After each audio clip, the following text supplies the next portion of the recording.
This week's episode is brought to you by short-term memory loss. This week's episode is brought to you by short-term memory loss. Wait, what? What?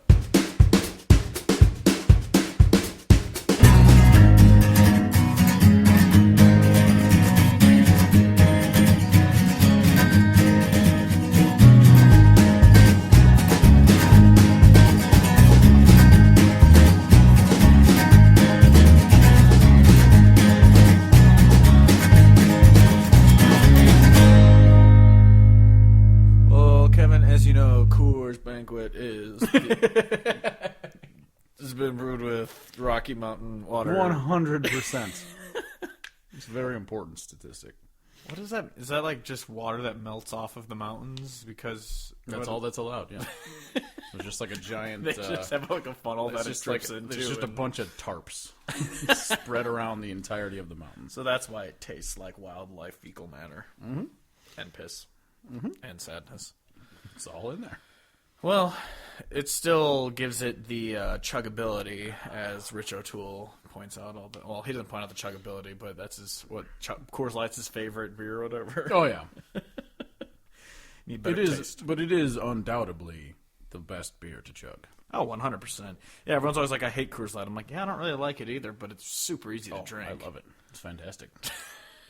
I've just convinced myself of that. Did you write an article like? Oh yeah, like in the first week. Yeah, it was one of the first ones we ever did. It was, and I'm pretty sure my thesis was, you can drink a lot of Coors Light, and that's why it is the best. If you want a beer that you can drink a shitload of, well, I definitely in one sitting. I definitely like it more than Bud Light and Miller Lite. Miller Lite's gross. Better than Busch. I used to like Budweiser, but it gives you the farts, and it's not that great. Yeah. But yeah, I think Coors is definitely the best crappy beer that I like. It was Coors Light, Hams, something else. Hams is gross. Hams you only is like it because it's what's that cheap as shit at Raccoon Motel. Yeah, it is wonderful. Whatever. Want to know what's not terrible? This podcast. Debatable. Oh, yeah. I mean, we have been called amateurish many times. But I feel like we are very upfront about that part. Yes, we are very upfront about that part. Anyway, hello, welcome to Hodge Podcast, the official podcast of CountryHodgepodge.com. I'm your host, Steve Hodge, and joining me, as always, is my co-host, cousin, and lover, Kevin Hodge. Oh, hello, everyone. On today's episode, we are going to talk about an awesome quote from Joshua Hedley. I don't know if he minds if we call him Josh. Fine with Josh. Or how a lady bought too many tacos at Pancheros. And we're going to talk about Lee Brice's best songs, or in my opinion, his best songs. Kevin's not huge on him, but yeah. So let's start off first with your lady bought too many tacos at Pancheros. So I had to go to a place about 45 minutes away from town for work the past couple days, and so long ride back home. I decided to stop at the Pancheros. It is very close to where we live. If anyone does not know what Pancheros is, it's basically a Chipotle. If you don't know what Chipotle is, I don't know what's wrong with you. If you don't, yeah. Okay, but so I'm in line. Not really that long of a line. Whatever. I'm just going to get it to go. I'll be home in 5 minutes. Yeah. Lady goes up there, says to the person, "I need 20 tacos." I am not using hyperbole here. She ordered 20 motherfucking tacos. And not only did she order 20 tacos, she ordered 20 steak tacos, and they didn't have any fucking steak. They were making it at that moment. And so the guy's like, what? And then she's like, yeah, no, I need 20 tacos. And so he's like, okay. He turns to the dude grilling up the meat, and he's just like, we got 20 steak tacos coming. And the guy's just like, for real? And and then I sat there for about 15 minutes watching them create 20 tacos as she made the line go from a very short line to all the way back to the fucking door. Because this was also right at 5:45, right before. Can't go to Taco Bell and get one of those Daco boxes. Yeah, but my whole point is if you're gonna order that much shit, like an absurd amount of stuff, you're obviously ordering for other people and taking it to go. You call ahead or you order online. Everyone fucking has that capability nowadays. What are you doing going and standing in line and just springing it on them? Oh, yeah, by the way, 20 tacos. Yeah, those are the worst. The 20. worst people. And Especially because she was right in front of me. didn't you... Like, if I would have been 5 minutes earlier, I would have been right before her. She would have been 30 seconds earlier. Yeah. Fuck. Well, isn't it like that one... I don't know Oh, if you said the it on lady the that- podcast at Chipotle or whatever, who just It was like, at Qdoba. sprinted in front of you to order for the entire office. Yeah, she... I have a big problem with people who... because you know it. Everyone, you park your car in the parking lot, and you have your straight line to get to the front door, and you see someone also walking towards the front door. You're like, okay, we're gonna arrive at this door around the same time. So you either have to walk slightly faster to make sure you're first, or you just kind of like say, fuck it, you go first and whatever. Yeah. She like half jogged to the door to make sure she beat me there, and I'm like, all right, well, what the fuck ever. Like, there's not that many people here. We're going to be fine. No, she orders for the entire fucking office, and I'm just standing there behind her as she's ordering 15 different meals and ordering with, every single one has to be a different transaction, so cash out and take my card again. Here's some fucking cash. I forgot about Here's that. some change. And I'm just standing there like, I could have been through this line in a minute tops. Total. When I was at Walmart today, I was... Every single aisle... Stuck behind someone who ordered 20 tacos? No, every single aisle I went down... Where the thing I wanted was, someone had their cart sitting Oh my there. god! Every single one. I hate when people just leave the cart there, Yeah. and just kind of like browse or whatever, and just like I just right there, just right. And of course, like I know you could easily just be like, excuse me, I need to get here, but I'm just too timid, or so I'm just sitting there like, just kind of I looking do need to around. stare at this section for 15 minutes. Yeah. Anyway, yeah, I hate people. Yes. The moral of the story is Kevin and I do not like people. So Seriously. yes. But what we do like is what Josh Hedley said about country music, because we've gone very back and forth kind of about, like, when we talked to Dale Watson, he's talking about, like, all right, what country music is today is what it is, so we're going to call it Ameripolitan. Or we've also had the argument of, no, this just isn't country music. Yeah. Stop calling it country music because this is country music. Yep. And then, so there's just kind of that battle between of, like, do you want to give up the term country music Yeah. for the sake of, all right, fine, and this is what the mainstream wants to call country music, which is awful, then we can do it. Or we could say, no, that's not country music. This is what country music is. And it's such a tough battle, but I like what Josh Hedley said. Well, before we get to his quote, I like what he tweeted out where he's just like, I'm sorry that I wasn't born, I didn't come from the womb riding a tractor because he's suburban guy from Florida can like Merle Haggard. Yeah, he said, sorry, I didn't. Yeah, basically just saying anyone should be allowed to like any music. And I think that's a great quote because there are, there's been the huge argument lately about, Midland being quote unquote not authentic. Yeah. And then Luke Bryan's song about like, I have my exactly. country cred. And I feel like a lot of people kind of get hung up on that part. Yeah. And really all that matters to me is the quality of the music. I don't really care what you are as a person and what you do with your life. Like, if you make good music, that's all that matters. Like, Zephaniah O'Hara lives in New York City. Yeah. He's not doing country things. Was it the Lone Bellow? I'm pretty sure is from Brooklyn. Yeah, exactly. Doesn't matter. And then Sam Outlaw lives in L.A. Yeah, I think L.A. Somewhere in California. He's from California. Exactly. Or he lives in California. Yeah. Out in California. Like, it doesn't matter. Yeah, it doesn't matter where you're from. It's how you. And well, that's the thing. That the song he shared with it was that "Country Is" song, and it's just pretty much just saying like, no, it's just pretty much mindset. It's how you, it's how you sing the songs. It's not this and that or the other thing. But he goes, when he announced the song, he said like, no, it's not a throw. He said, and I quote, "It's not a throwback. It sounds new because it is new, and it sounds the way it sounds because it's the only thing I know how to do. I can't write a song that sounds different. Classic country is like a suit. Nothing about a men's suit has changed in like 100 years. Classic never goes out of style. Something can't be a throwback if it's never been out of style," which is true because, we had this discussion, months and months ago, probably in one of the first episodes about how people like Luke Bryan, their songs aren't going to be sung in 20 years. Oh, they're going to be forgotten. Yeah, they're going to be lost to time because no one's going to want to see a 60-year-old Luke Bryan thrusting his hips and breaking a hip. Honestly, I think it's going to be interesting when we as a people look back at this era of music. Yeah, because like it's going to be the dark ages. Yeah, but for Luke Bryan, like I feel like what's going to happen is like Drink a Beer is going to end up being the song that people remember by him. Yeah. Because it's the best one when he was popular. Yeah. And so, like, all these ones now that he gets more and more streams and listens and whatever, no one's going to give a shit about all these non-substantive songs. Yeah. Like, I think that's the only one that's going to matter for his whole career anymore. Like, Yeah. that's all it's going to boil down to. Like, I'm trying to think of, like, that song, Somebody Used to Know, like, Gaudier or whatever, and then, like, my God, and yeah. Fun's song, whatever the hell that song was, that was super popular. Like, no one remembers those songs anymore because they were one-hit wonders at the time. I can't remember what the song Or that Owl It was City like, dun, band. dun, dun, dun, dun, dun, Oh, yeah, dun, no, dun, I know what you're talking that about. one. Or no, that's No, that was Coldplay. Coldplay. Whatever. The They're all Fun was the... I don't even remember. Fuck. They had that one song with Pink, though, too. They had 2 songs. Yeah, I don't know. But yeah, so these are all songs that people are forgetting already because they don't matter. And that's what's going to happen to these songs because they're the popular songs.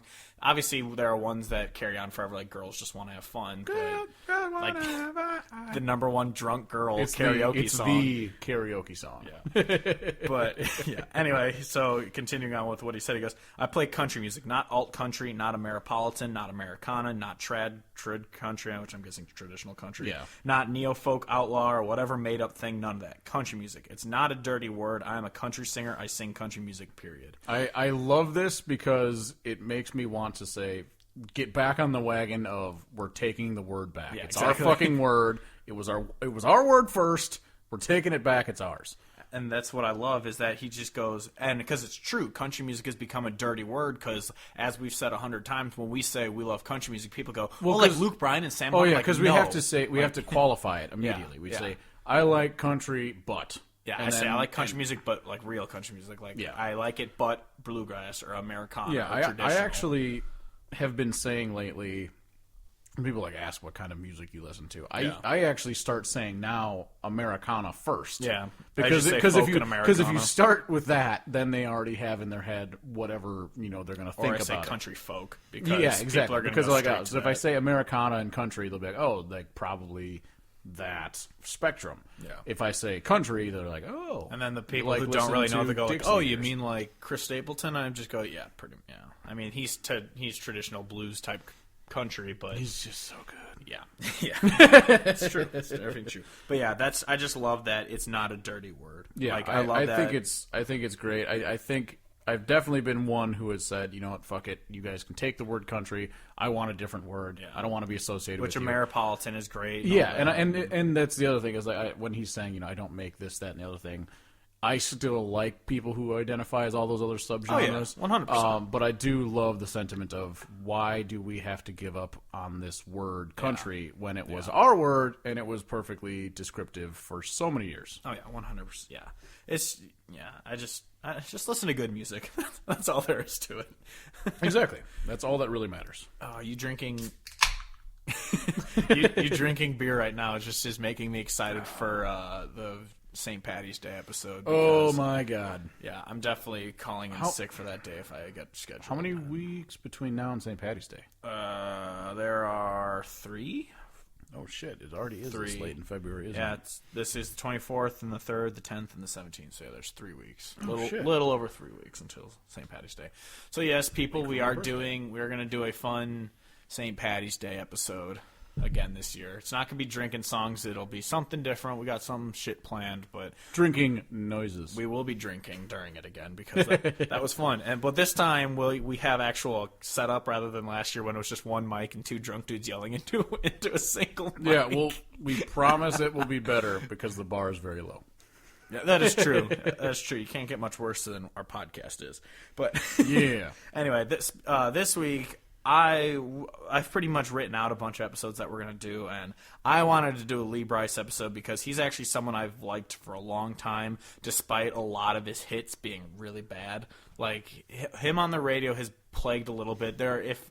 Out of his CDs, I listen to about half of each CD because half of it is hot garbage, while the other half is just like, why isn't this what you're putting out on the radio? Like, well, actually, his first single, even before Love Like Crazy, I'm pretty sure was, oh God, what the hell is it? Happy Endings, I'm pretty sure was it, which is a very sad song that we'll actually talk about in a little bit. Hold on. discography. But Lee Brice is one that I heard his song "Love Like Crazy," like right when it premiered, and I tried telling people to listen to it because I'm like, guys, this song's really good. Why aren't you like listening to this? Because the song came out. Yeah, it was Happy Endings came out before Love Like Crazy. Love Like Crazy premiered in 2009. It wasn't a hit until 2010. It took 40 Years. 46 weeks until it entered the top 10, which is a record. Like, no song has ever taken that long to reach top 10 after being released as a single. And because I remember what got popular, and that was when I had a hipster moment of, guys, I've been telling you about this song for like a year almost. Why haven't you been listening to it? But yeah, so I've been a fan of him for a long time because he's had just a lot of good hits on each CD, and he's one that I'd never heard a CD and was just like, I don't like a single song on this thing. There's always some hits that when I was going through my playlist to find my top 10, because Kevin didn't do one this week because he's a big old poop I'll head. get to my stance in a bit. But so I had a lot of songs to choose from, and so it was hard to make my top 10, but I figured it out eventually. But other things about Lee Brice before we get into that, he actually wrote, because he was a writer before he became a singer, and he wrote More Than a Memory by Garth Brooks, which is arguably Garth Brooks' best song that he has. More like, I was trying to think of one that was just kind of dumb. Friends in Low Places. That's a pretty dumb song. 2 Margaritas. Best song. There you go. That's the dumbest one I can think of. But yeah, it was funny because Love Like Crazy, I was just kind of reading about him a little bit. Love Like Crazy was the number 1 single of the year in 2010, despite entering radio in 2009. And I was thinking about this because if you want to know how bad the radio's been since this, Kevin, 2000, but I know. 2010, I know. 2010 single of the year was Love Like Crazy by Lee Brice. 2011 was Crazy Girl, also written by Lee Brice by Eli Young Band, which is a good song. But then, actually after that was still 2012, Time Is Love by Josh Turner, which is surprising because this is like the most played song of the year. How long it's been on the chart, not even at number 1, just on the chart. So Time Is Love was of 2012. And then we enter into 2013, Cruise by Gooch. There it is. 2014, This Is How We Roll by Gooch and Luke Bryan. 2015, Take Your Time by Sam Hunt. Wow. And 2016, Holy by Gooch. Wow. And then 2017 isn't out yet, but I'm going to assume it's Body Like a Back Road because that song was on the chart forever. It's definitely Body Like a Backhoe. Yeah. Body Like a Backhoe. Oh my God, I want that song. she just looks like construction equipment. She's I want that song now. We got to write that. But yeah, so that just shows how like just downhill the radio instantly went, like once Cruise hit the radio, because we've talked about it, how copycats came out of Cruise and it caused the radio to go to shit, and you can tell by that because it was Cruise and then just them and Sam Hunt trading spots down, which is exactly why when you look at the radio nowadays or any, the CMA nominations or all that shit, you just have a bunch of dudes with backwards flat bill hats. The same. They all look the exact They all same. look exactly They all followed the Sam Hunt, and the Sam Hunt kind of followed the Florida-Georgia line, and hate them all. He just made it worse, but yeah. Yeah. But anyway, so I don't know if you have anything to say before we get into top 10. Okay, so I'm going to speak my piece quickly. Lee Brice, the analogy that I came up with is he is like the fast food restaurant that is region specific that you don't live in that region. If I go and I happen to be there and that's all that I have to eat, I am fine with it because I will find something that I like. Yeah. But living where I am, where I don't have that, it doesn't cross my mind. I don't miss it. I'm not sad that I don't have it. Yeah. It's just fine. My life does not get changed at all. Yeah. I don't crave it. I don't think it's amazing. It's that fast food chain on the West Coast that if you happen to be there and that's all you have, there you go. That is the analogy I came up with. Fair enough. But, I mean, I have a lot of his songs on my Heartfelt Heartbreak and Feel Good play. Like, I don't have any of the Feel Good ones except, actually, number 10 is a Feel Good from it. But I do have one other thing. Yeah. I think he is a good writer. I think he should just not sing.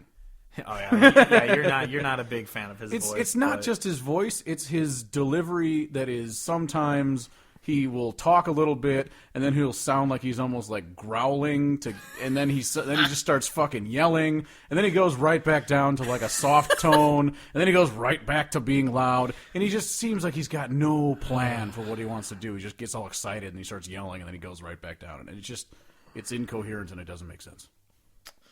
All right, but he's good at writing. That's your opinion. So, I mean, I like it. I like his voice, but like I think I've said it on a previous podcast.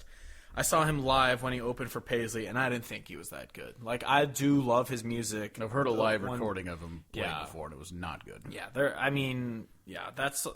so I understand like that kind of aspect of it, but on his recordings, I think he sounds fine. But yeah. Anyway, let's hop into the top 10. Why don't we? Like I said, the first one, this is actually, it's mostly a sad list, but this first one is a very upbeat, even though sad meaning, is number 10, I Don't Smoke. I don't drink, 'cause I know my mind, and every time I do, I just think about what you're doing and who you're doing it to. I don't take no pills to kill the pain, 'cause they never told me the truth. I don't smoke, 'cause I never get high enough to get over you. And this song is just, it's like a super upbeat song, but if you listen to the actual lyrics, it's pretty sad, because it's just like, I don't smoke, I don't drink, I don't do all these drugs, because all it does is brings you to my mind. All I have to say is he's never tried. Kevin is a master of drinking away. I'm just saying. Memory. Not only does he say I don't smoke because I could never get high enough. He says I don't drink, and I think isn't there a third thing he says he doesn't do? He's like, I don't do pills or whatever. Oh yeah, but I'm just saying I won't do any of those because there's no way it's going to work. I'm like, but have you tried?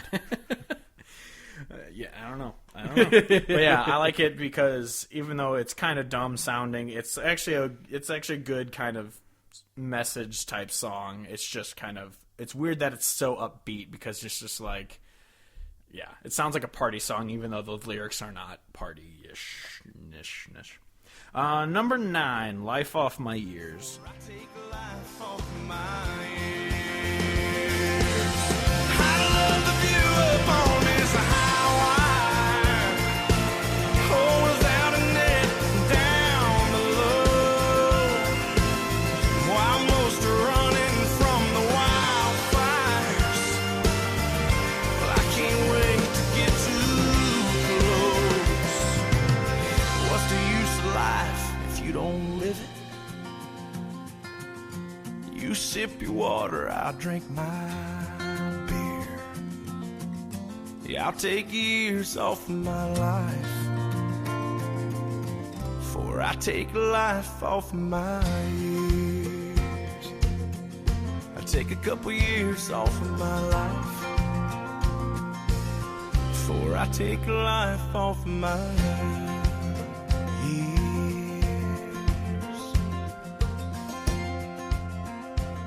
This song was actually written by Eric Church, which is another reason why I really like it, because Lee Brice usually writes his own songs, I believe. I don't know how many total of his songs. Probably most of them. He writes the majority of them. I think his CD was all him, if I remember his first one, but I'm not 100%. Actually, no, because he didn't write Love Like Crazy, actually. That's the one he didn't write, and that's the one that skyrocketed him.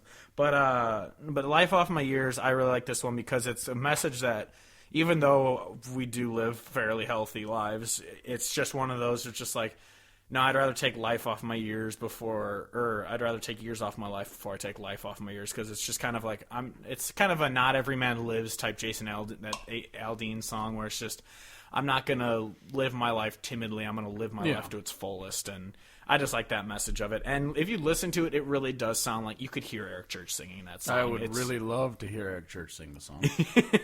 Yeah. I'm sure you could probably find a recording of it somewhere, maybe, but I don't know. But yeah, I like it. It's just a really good, it's one of those, just live your life to your fullest. Like, I love the line where you sip your water, I'll drink my beer. Like, it's just that kind of thing, which is what Kevin's doing, and I'm drinking water. So he's taking years off his life. Who's the real fan? But I didn't include his song "Beer" on this list because it's not that great. I mean, it's a relaxing song, but it's not great. Number 8, "You Can't Help Who You Love." Friends try to set you up, try to find you someone new. They say you'll get along, you're just like she's perfect for you. But you can't help who you love.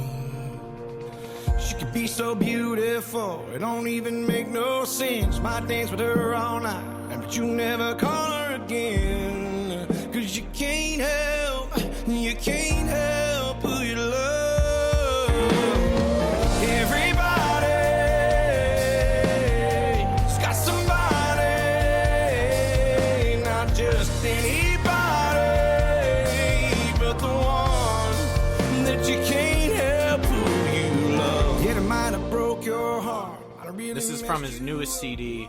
I like this one because there's a little bit of a computerized drum beat to it, which I'm not huge into, but the message itself I love, where it's just like, I could go out with the hottest girl, my friend could introduce me saying, you guys are perfect together, but that's not going to guarantee that I'm over my ex, because you can't help who you're in love with. Like, my feelings are for this person for this reason, and I can't help it because it's just how you feel. It's not controllable. And I just really like that message, because we've all been there where it's just like, oh, you should do this, and it's like, yeah, I'm not really over to this girl yet, or that kind of message of, I can't help the fact that I feel this way about this person. Yep, I agree with the message. Yeah, I will say that. But yeah, this is one, when it first started playing, I was just like, this drum beat, I'm not huge on it. But then I heard the lyrics, I was like, all right, I like it. So this is one I do listen to a lot. But number 7 is one that you actually did say you really like, is "Boy." You gonna drive and kiss and throw a punch and grow up way too fast. You gonna drop the ball, hit the wall, and break some hearts like glass. I know you will, 'cause you're a part of me, and a part of you will always be my boy. I do enjoy it. It's fine. Yeah, it's fine. I haven't listened to it since it came out, but yeah, it's just, I like it because it's just a really good father-son message, where it's kind of like a what the hell, the Brad Paisley one, where he finds out Bard Paisley, like me or whatever. Boy, what the hell's that? Oh, I can't think of. If he's anything like me. Anything like me. That's Yeah. it. It's kind of like that, where it's just like, you're gonna break a girl's heart. You're gonna do this because there's a part of me and a part of you, and so it's just this. I know you're a boy. You're gonna discover this. You're gonna fall in love. You're gonna break your heart. You're gonna mess up. You're gonna do this. You're gonna have crippling anxiety. Deal with it. Yeah, and I just like it because it's a really good father to son message, and it's very heartfelt. It's number 6, "Whiskey Used to Burn." When the whiskey used to burn, when the whiskey used to burn, back when I still could feel my broken heart. Sometimes I wish I could go back to the start. This one it's a little Nonsensical. It just like randomly goes into different tempos and beats, and it just goes all over the fucking because place. it goes from the live acoustic into like the Also, it starts with live acoustic and there's just random noises going on. I'm like, what the fuck is going on here? recording on like his front porch or something. I don't know. Yeah, and there's like kids making noise, and they should shut the fuck up. He's recording. God damn it.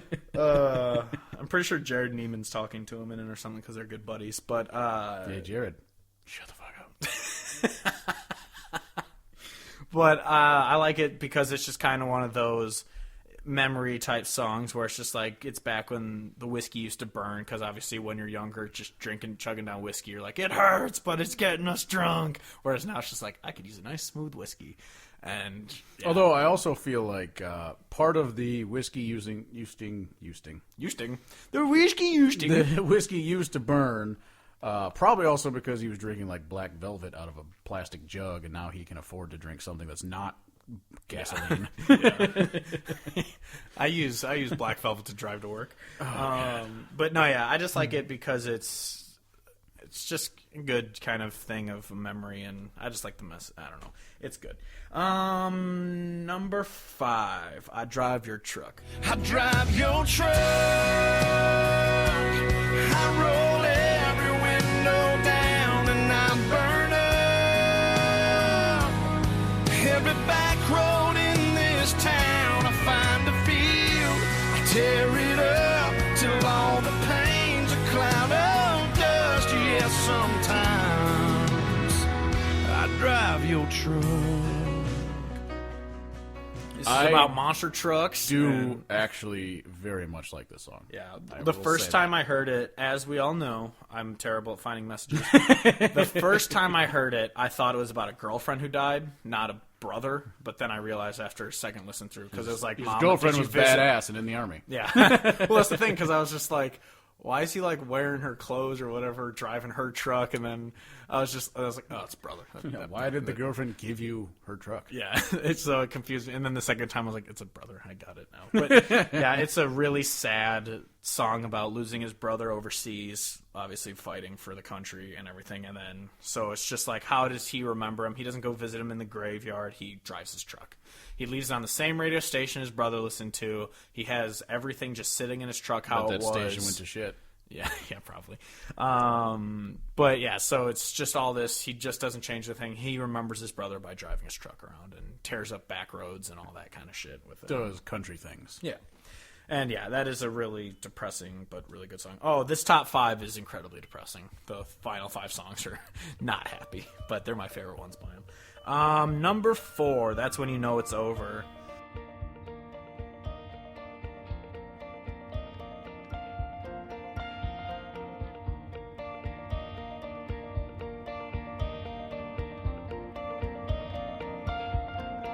When you can look at her picture and not want to kiss her no more.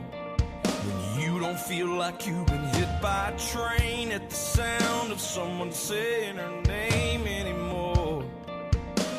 When you can drive down the road and not be afraid of what's playing on the radio. That's when you know it's over. That's when you know you've made it over to the other side, ready for another ride. That's when you know it's over. This is just...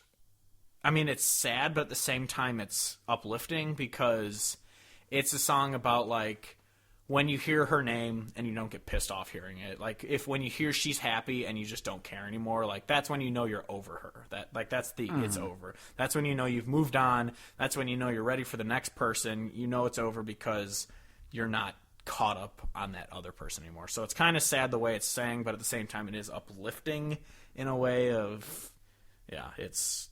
You know you're over her and you can move on. I can get that. Yeah, I enjoy it. Number 3, Happy Endings. It's a long, long way from Myrtle Beach to LA.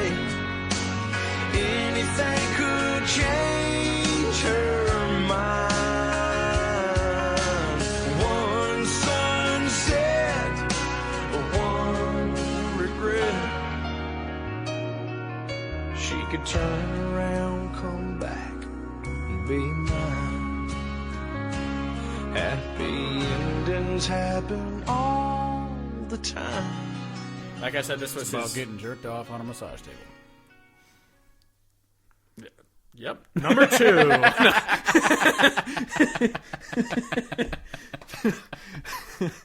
No, it's a song about his woman leaving him and how she told him she's like heading for the coast, and he goes, there's a lot of miles between here and there, and she could easily think, like, no, what am I doing? And turn around and he goes, it can happen because happy endings happen all the time. Like, not every ending is sad.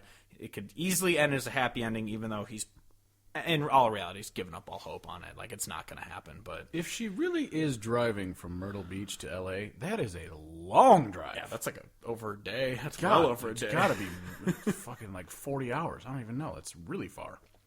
I don't know why she's driving. Well, I guess if she's moving, she needs her car. But yeah, it's, yeah, fair enough. But yeah, it's just a super sad song in that sense of he kind of knows it's over, but he says maybe, just maybe, it's kind of like a settle for a slow down type song, and it's just maybe she'll change her mind and come back here because happy endings aren't known to happen. But anyway, number 2, That Way Again. He used to love her like crazy. You couldn't pull them apart. God, she felt so unbelievable in his arms. But now she's catching herself looking down at her ring every now and then. She don't want to leave. She just needs him to be that way again. This is probably the saddest song on this list, even sadder than I Drive Your Truck, because it's literally just about a wife out, like, meeting a friend for a drink, and, like, he says he kind of likes her and all this, but all she's thinking about is how she has to go home to a husband that doesn't give a shit about her anymore, and so the chorus is just kind of, he used to do this, he used to be this kind person, and she doesn't want to leave him, but she needs him to be that guy again, and it's just a super sad song about, like, a marriage pretty much over and falling apart, and yeah, it's not a happy song at all. So it's definitely on my heartbreak playlist because it's depressing as shit. Number 1, less depressing, but Panama City.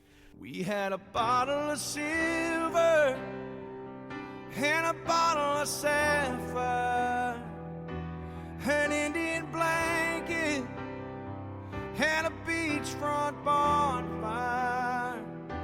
We watched the moon shipwreck on the water. I don't remember a night much hotter. You were lying on the hood of my car, and I was strumming on that old guitar, and we were looking for the northern star, and midnight played like a driving scene. You were doing Liz Taylor, I was doing... This one, I don't know why it got taken off Spotify. It's his only song that got taken off Spotify, and it bothers me because What this album is was it off of? I Don't Dance. And I'm so pissed because this is, like I just said, number 1, my favorite song, and it's the only song that got taken off Spotify. So I've been, like, trying to listen to it, and I can't. But the song itself is just kind of another one of those memory songs where if you kind of roll your eyes thinking it's him talking about being in college and being in Panama City, which is a very overused bro cliche in country music these days. But the song isn't like, remember when we used to get drunk and plow bitches and, like, dance on the beach? It's just a song about, like, I miss these memories because it was a good time, but more than that, I miss being with you while we were there. And it's just a sad kind of... And Maggie Rose sings the backup vocals, and she's awesome. And I also like it because not only the message is good, it's only as a sad song and all this, blah, blah, blah. It's only a piano and a guitar playing, and I'm a sucker for those kinds of songs where it's just kind of stripped down from. There's no synthesized drum beat. There's no, just computerization of anything. It's just a grand piano. Is that what it's called? I don't know. That is a type of piano. Yeah. It's just that, it is that kind of piano because it's in the video. But it's that and an electric guitar, and that's it. And it's him, a dude, and Maggie Rose singing. And it's just this really awesome, slow, stripped-down song, and I really like it. So that's why it's my number 1. There are a lot of other songs that I was wanting to put on here but couldn't because obviously it's a top 10. Like Hard to Love is a really good one. Girls in Bikinis is amazing. Just kidding. That's one of the worst songs of all time. But, yeah. that's my top 10. If you guys have any other Lee Brice songs you like, let us know. Kevin liked 2 of those 10. If you agree with me and think that Lee Brice is nonsense, tweet at us. Yeah, I mean, how we've talked about on this podcast how obviously we want to talk with and about artists that deserve the spotlight and everything. Lee Brice doesn't need help from us. He's not going to ever hear that this podcast exists. But I hope he does. But he's just one of those guys who, how last week I was saying that if you were to give the benefit of the doubt to Bobby Bones when he talks about Luke Bryan being underrated, it's because there are songs that you should hear by him, even though his popular ones suck. And that's how I feel about Lee Brice, even though he has so many bad ones that are on the radio. Every CD has hits that I enjoy. Kevin's not as huge on him, but I would say give him a chance. Don't listen to Girls in Bikinis or whatever turd songs are on the radio. Just listen to an entire album and then make your decision. Yeah, I would say the one thing that I can give him is I think people should listen and make their own judgment, obviously. But listen to the lyrics because he does have pretty well-written stuff. I don't like a lot of his songs because I just don't like the sound. You know, like I just legitimately don't. And like not to try to, I've been trying very hard this whole time not just to be like, I think he fucking blows. I'm not going to do that. I don't enjoy the sound. I don't dig it. I can't get into it. I just whatever. His voice or his music? Well, his voice and a lot of times the music. A lot of times music. Just a lot of it. Because there's a lot of songs that I think there are just genuine country songs. Like That Way Again, it's super slow and it has like kind of a... What I was thinking about because I was listening to, I put the top 10 on a loop, or not on a loop, but just in a row when I was driving back today because I had a long drive. And I was thinking about why did I not like any of the things that I was hearing? And I feel like he's in this weird spot where I don't think because, like I said, I don't think his voice is tremendous. I don't think it's terrible, but I don't think it's that good. I don't think he puts himself in a winning spot. I think he puts himself in a spot vocally where he needs extra production or something to go with it. And I feel like if he stripped it down more and didn't try to do as much, he could be much better served. Yeah, I could see that, but I don't know. That's the thing. Like with Panama City, is it's so torn back. And I think that serves him well until he tries to really nail a note, and he sounds like he's constipated yelling. God damn it. Anyway, that's it for Lee Brice. What day are we? 22nd. What year is it? So last week we had 2 albums and 1 EP come out. Combination of 3 and 5. Any wager Texas with a dollar sign. But yeah, we had 3 albums. Well, first the EP by M. Callahan. Actually, M. Callahan is one of his article that I wrote got lots of clicks 6 months ago. I still get retweets from that thing. Like people are still looking at that link, and it's really weird because he has this song called "The Day We Fell in Love," and it is amazing. Great song. It is so good. But his new EP is also very good. None of his songs are as good as "The Day We Fell in Love" because that song's amazing. But it's a really good EP, and I was worried because he's kind of a dude who wears the bro country light of he wears a flannel shirt and a backward camo hat and a sausage, so you think like, he might sound douchey, but his music is really it's like Parker McCollum. If you saw a picture of him, you'd be like, there's no way this guy's making country music. The first time I saw one of his album covers, I was like, this guy must be a douche. No, but he's amazing. Like, he's good. Yeah. But, so M. Callahan, Working Man, it's an EP, it's really good. Next is Darling West, While I Was Asleep. That is also a phenomenal album. Straight, traditional country. It's a female singer, so, female in country. So, it won't be on the radio. Yeah, so you'll never hear that anywhere. Speaking of another amazing female artist is Bonnie Montgomery's Forever came out. Yeah. We chat with her a couple months ago. If you should go back, listen to that episode if you haven't. It's awesome. She's awesome. But this album, as we talked about on that episode, go back and listen to it. It's an amazing album. Listen to it. She's got her pipes. Voice is Her voice is fucking amazing. Yeah. And Bonnie Montgomery, if you're listening, we love you. You're our best friend. No arguing. But anyway, those 3 albums came out last week, so yes, listen to them all. They're all great. Oh, another Yeah. one I'm going to replug just because we kind of exchanged with her on Twitter. It came out a few weeks ago. We already talked about it on the podcast, but Sarah Morgan's Average Jane. Listen to that album. She posted on Twitter how YouTube fucking her over. demonetized Yeah. her, and then Twitter deleted those tweets. They wouldn't let her post it, and so I screenshot it and tweeted it out like, what the fuck is going on? And yeah, support small artists. Like, Seriously. she's fucking amazing. I listened to that album about 3 times through after I read that tweet. And That reminds me of supporting small artists, but Jamie Lynn Wilson had an update from her album. Did you watch the video of the new song? yeah, the what the fuck's it called? Where don't she know what talks it's called. about It's about her- Did it's you about her enjoy daughter. Look in the Clouds as Yeah. much as she did? Yeah.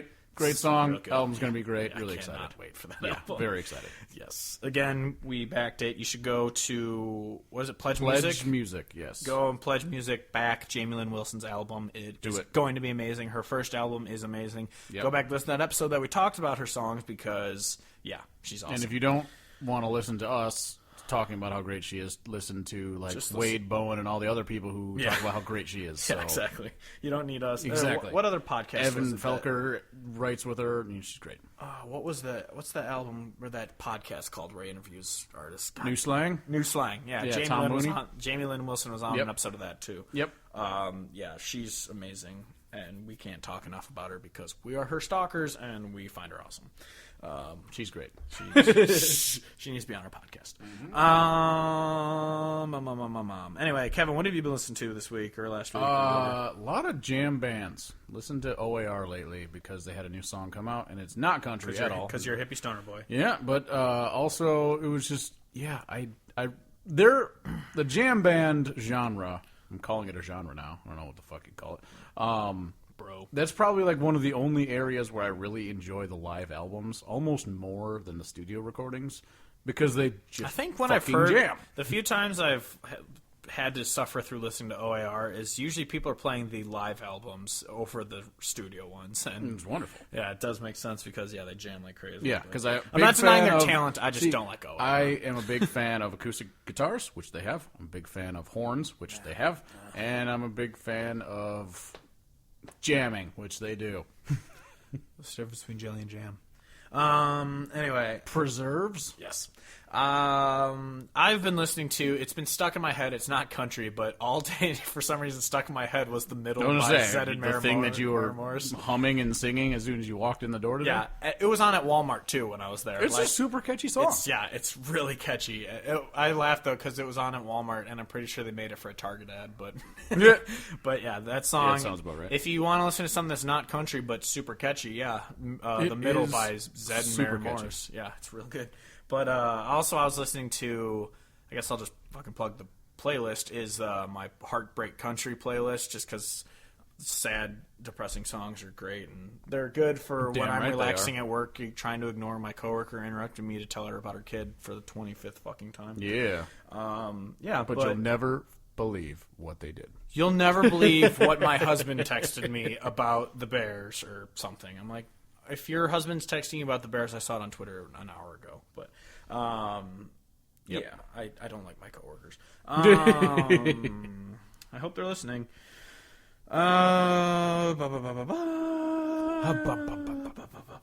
Oh, I guess I could just give a tease. We don't have it set yet, but we might have another interview coming up soon. Oh, boy. And I'm super excited about that. Yeah, we're very excited. But yeah. If we can make it happen. I'm gonna say that's all. That's all I'm gonna say about it. But you can find us at countryhodgepodge.com. We haven't posted in a long time, but you can still go there anyway. It's and still there. Read old articles. Instagram, Facebook, and Twitter. Country Hodgepodge on Spotify. You can find our Hodgepodgecast Picks playlist, which is by me, and every week I upload the songs that we talk about each week that you should be listening to. You can also find on a link through the website, or if you go to the username Donkey Factory, one word on Spotify, terrible name, is Kevin's Picks of the Week, where every Monday he uploads 10 new songs you should be listening to, and they're usually good or mediocre at best. You can find any of our dumb shirts on TeePublic or on a link through the store. Just search Hodgepodgecast on, or Country Hodgepodge on TeePublic if you want, or just go to the link on our store. You can find me on Twitters at CHP_Clifftron. You can find Kevin on Twitter and Instagram at CHP_Trarch. Please rate and review the podcast on iTunes or SoundCloud or whatever you use to listen to podcasts, because it would help us greatly. Woo!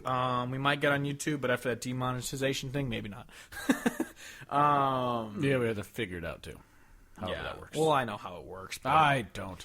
Yeah, you have to have like 1,000 weekly listeners to get monetized, though. Well, so, shit. yeah, we don't do that well. Or yes, we do. We're super famous. We're Listen to great. us.